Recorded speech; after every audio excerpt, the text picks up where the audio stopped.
iron sights can work too, but we're more advanced than that, so we're using scopes now. When you shoot your gun, there's going to be something called your main point of aim. Let me draw what that looks like.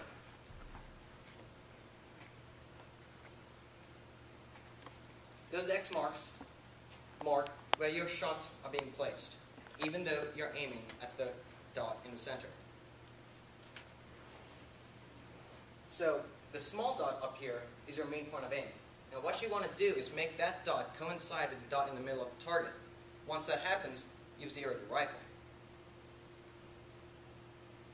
Now the way you do it, the way you zero your main point of aim with the center of the target, is to adjust your windage and elevation. Generally, you want to adjust your windage and elevation in the direction that you want it to move. So in this case, you want to move your target down and to the left. So you move your windage down and your elevation down, your windage to the left. And once you've done that, your scope is ready to go. So Janek just talked to you a little bit about how we can actually sight our scopes in, but I want to talk to you a little bit about some of the techniques we can use to actually aim properly once we have our guns sighted in. So let's say we're at a shooting range that's about 100 yards away, and we're aiming for that bullseye on our target. Some of the techniques we can use have to do with breathing, how to properly hold the weapon, and some other things like your stance, how you're sitting. And so, for example, with breathing, there's a lot of techniques. Some of you might be familiar with this from playing video games, for example. When you actually control your breathing properly, your aim can be significantly more accurate. And so what I mean by that is when you're breathing, sitting there, let's say you're lying on the ground, or you're even sitting in a chair when you're shooting. When you're doing that and you're breathing heavily, you're not able to hold the weapon very still. And so your target is going to be, your actual position where you hit the target is going to be far off from the bullseye. So when you control your breathing and you breathe slowly and you exhale and pause with your breathing and shoot at that moment, that's the time which you're least likely to jerk the weapon. Secondly, when we're actually pulling the trigger, it's very important that we pull the trigger as slowly as possible. A lot of new applicants into the Navy SEALs have a tendency to pull the trigger as hard as they can, but what's actually more proper is, even if it's a hard trigger pull, you're actually going to pull slowly on the trigger, and the actual recoil should kind of scare you. You shouldn't necessarily be ready for that pull, because the less prepared you are, and the less worried about when the gun's going to go off, the more accurate your shot's going to be. And lastly, I mentioned your stance and your holding of the weapon.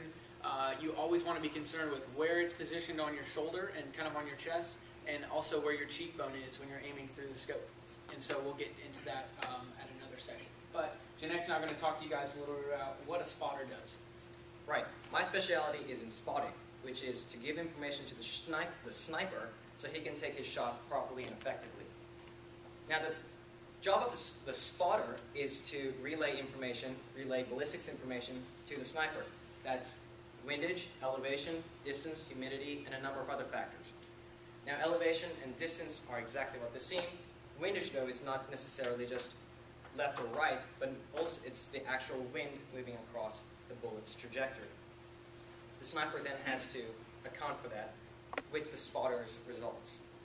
Distance plays a big role too, because that tells the sniper how high he should take his shot or how low he should take his shot.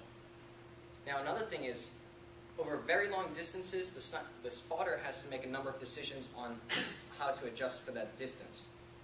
The Earth's rotation accounts for that play in extremely long distances as well. The sniper generally uses, the spotter generally uses a 10 to 40 times scope to see what the target is for the sniper and generally relay information. And lastly, as far as the objectives of the actual sniper, it's contrary to what you might think. The spotter does a lot of, in fact, most of the work when we're actually taking shots. So the sniper is more concerned with actually hearing and receiving that information from his spotter and actually pulling the trigger and pointing the crosshairs exactly where the spotter says to.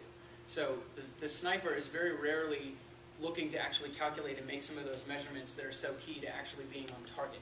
Instead, he's more concerned with actually aiming properly and holding that weapon steadily so that the shot can be as accurate as possible with the measurements from the spotter. And that's all for today. Thank you, class.